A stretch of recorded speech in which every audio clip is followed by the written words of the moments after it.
بہلول کا نام آپ نے سنا ہوگا، یہ مشہور مجاذیب میں سے یہ مجذوب گزرا ہے۔ دریائے دجلہ کے کنارے اکثر گھومتا رہتا تھا اور اس کی ادائیں نرالی تھی۔ مجذوبوں کے رنگ اپنے ہوتے ہیں، سادیہ نزدیک رائے عاشقاں، خلق مجنو نندو مجنو آکل است۔ تو لوگ انہیں بے وقوف کہتی ہے، لیکن اہل عقل اور اہل تصوف انہیں دانا کہتے ہیں۔ اس لیے بہلول دیوانہ کہا جاتا تھا، لیکن بہلول دانا کہتے ہیں اہل خرد، کہ اصل حقیقی عقل تو ان کے پاس ہیں جو در محبوب تک پہنچ گئے۔ راس الحکمہ تے مخافت اللہ، حکمت اور دانائی کا سرچشمہ اللہ کا خوف ہے۔ تو جس کو اللہ کا خوف جتنا زیادہ ہوگا وہ اتنا زیادہ دانا ہوگا۔ تو یہ لوگ اسی راستے کے مسافر ہوتے ہیں، اور کسی تجلی کے وفور سے شیشہ عقل ٹوٹ جاتا ہے تو پھر ان کی کچھ حرکتیں غیر مرتب ہو جاتی ہیں، تو لوگ سمجھتے ہیں یہ دیوانے ہو گئے ہیں۔ اصل تجلیات کے وفور سے ان کے ہوش ٹکانے نہیں رہے، لیکن ان کے دل پر وہی تجلیات منعکس ہوتی رہتی ہیں، تو انہیں دیوانے کہہ دیا جاتا ہے، لیکن حقیقت میں یہ دانا ہوتے ہیں۔ ان کے اندر کی دنیا مرتب ہوتی ہے، لیکن باہر کی دنیا غیر مرتب ہوتی ہے۔ اٹھنے بیٹھنے کا کبھی پتہ نہیں ہوتا، کھا لیا تو لے لیا، نہیں کھایا تو دو دو دن گزر گئے۔ پہننے کو کچھ میسر آ گیا تو ٹھیک ہے، نہ میسر آیا تو کئی کئی دن گزر گئے۔ تو ان کو اپنے ظاہر کا خیال نہیں ہوتا، ان کی نظر مشاہدہ جمال پہ ہوتی ہے، اور پھر یہ دنیا سے اور اپنے آپ سے بھی بے گانے ہو جاتے ہیں، اور لوگ انہیں دیوانہ کہہ کے پکارتے ہیں۔ میں دریائے دجلہ کے کنارے حضرت سری سختی کے مزار پہ حاضر ہوا تو حضرت جنید بغدادی اور حضرت شیخ شبلی کے مزار پہ، حضرت ذوالنون مصری کے مزار پہ، اور دیگر مزار، یہ سارے دجلہ کے کنارے واقع ہیں۔ تو وہاں بچے کھیل رہے تھے، تو ہم نے ان بچوں سے پوچھا کہ یہاں کوئی اور مزار بھی ہے؟ تو انہوں نے اشارہ کر کے بتایا کہ آپ اس سمت جائیں تو آگے بہلول دانا کا مزار ہے۔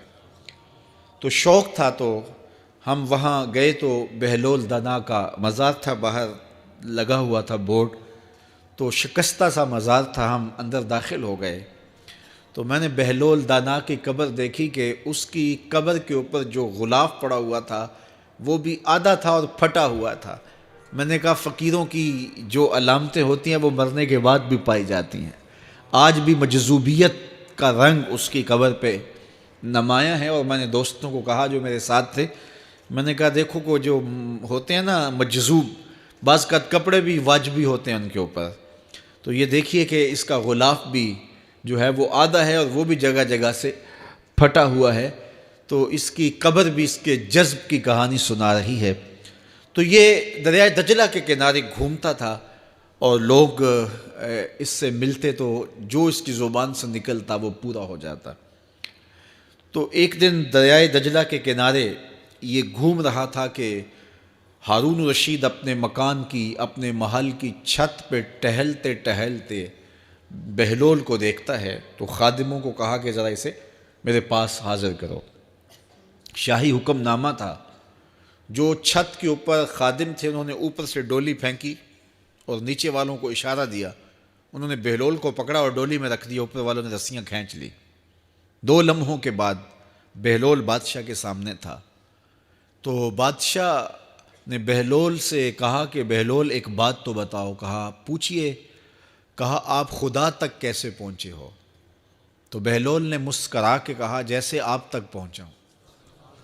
علامہ اقبال نے جو مرد کلندر کی نشانیاں بتائی ہیں ان میں سے ایک نشانی یہ ہے، بات میں سادہ و آزادہ، معانی میں دقیق، کہ اس کی بات بہت لمبی اور لچھے دار اور گچھے دار نہیں ہوتی، سیدھی سیدھی بات ہوتی ہے لیکن سیدھی روح میں اترتی ہے۔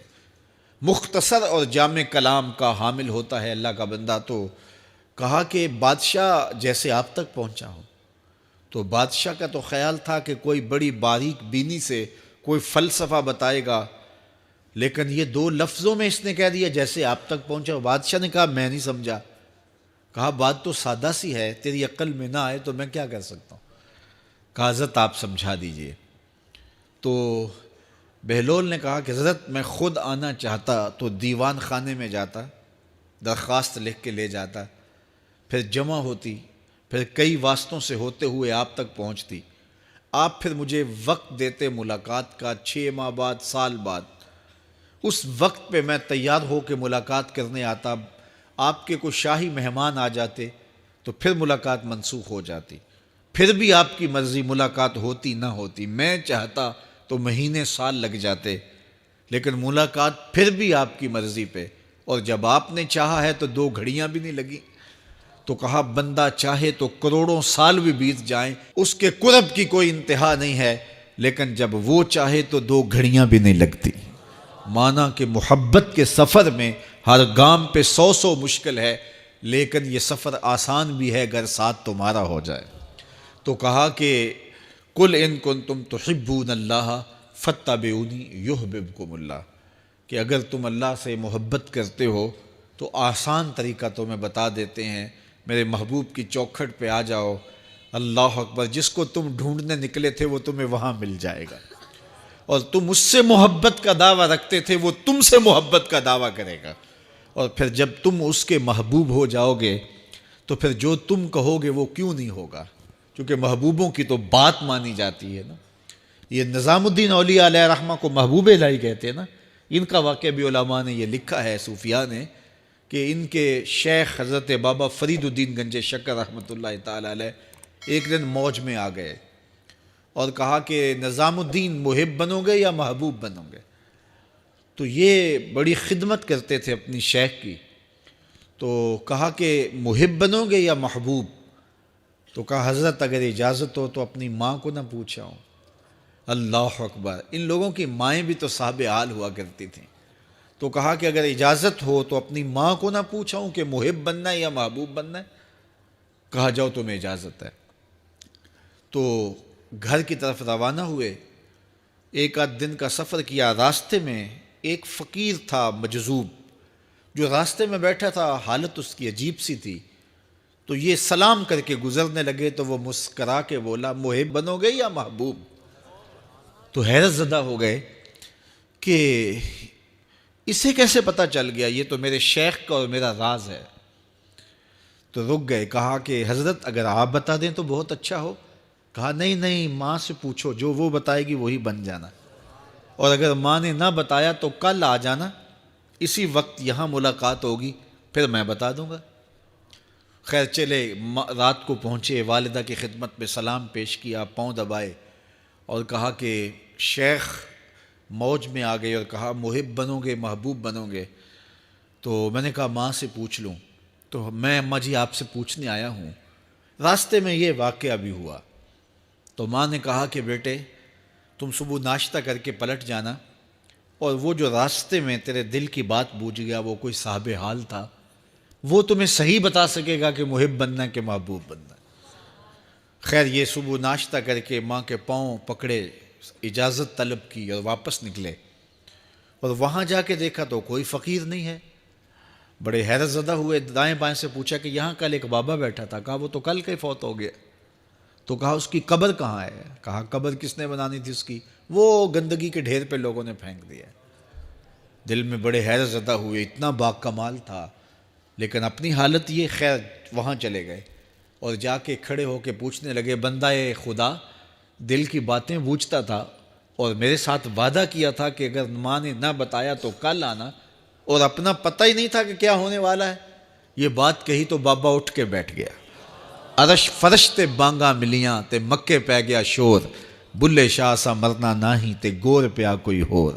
ہاں اٹھ کے بیٹھ گیا اور کہا کہ نظام الدین محبوب بننا محب نہ بننا۔ محبوں کا یہ حال ہوتا ہے، نہ کفن ملتا ہے نہ دفن ملتا ہے، محبوب بنو گے تمہاری قبر پہ بھی میلے لگیں گے۔ فاتبعونی یحببکم اللہ، اگر حضور کی اطاعت کرو گے، حضور کی فرما برداری کرو گے تو تم محبوب بن جاؤ گے۔ تو حضور کی محبت خدا کی محبوبیت کا ذریعہ ہے، اس لیے ہمیں حضور کا پیار اپنی روحوں میں موجزن کرنا ہے، حضور کی محبت اپنی روحوں میں اتارنی ہے، اور محبت اپنے تمام تر تقاضوں کے ساتھ جب روح پذیر ہوگی تو پھر ہمارا انداز زندگی بھی سنور جائے گا، ہماری آخرت بھی سنور جائے گی۔